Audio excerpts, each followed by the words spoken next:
Welcome back to the Chuckles and Laughs Show, and let me tell you, this is an honor to have you next to us.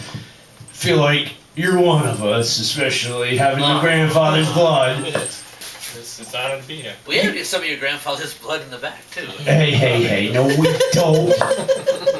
Now, you just told me he was into vaudeville, or vaudeville. Vaudeville. I like vaudeville. Broadway vaudeville. So he was into getting those acts up on stage, booking some of those around here in New England, right? Yeah, in New England, yep. Mostly Connecticut, Massachusetts, and Rhode Island. Yeah. There was a lot of, not movie house, but vaudeville theaters in Providence and Westerly and Hartford. There was quite a few theaters in Providence, probably like 10 back then.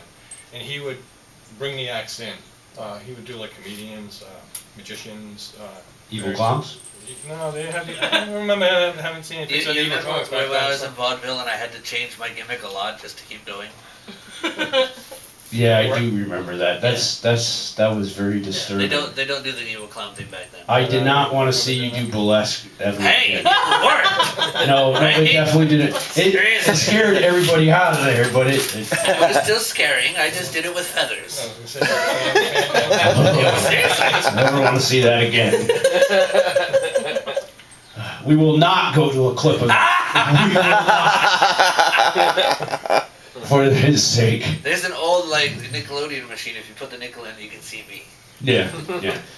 Now, the songs that he wrote. Now, you were telling me this. They were lullabies for kids. yeah, he went from writing The Love Dead on one hand, and he would write a lullaby for a I child. love this guy. I love. He would write the waltz. He wrote waltzes. Wow, that's kind of like me writing lullabies for kids. Go to sleep. I'm gonna kill you.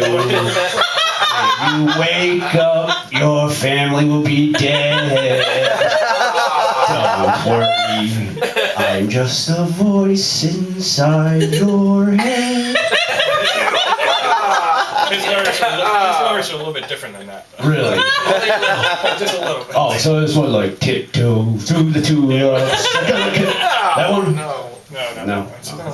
I love you, Tiny Tim. Only that. Yeah.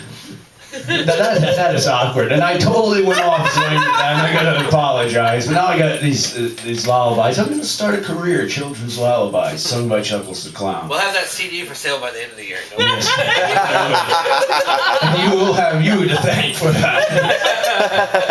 Yeah, you can even start one with Darth Vader.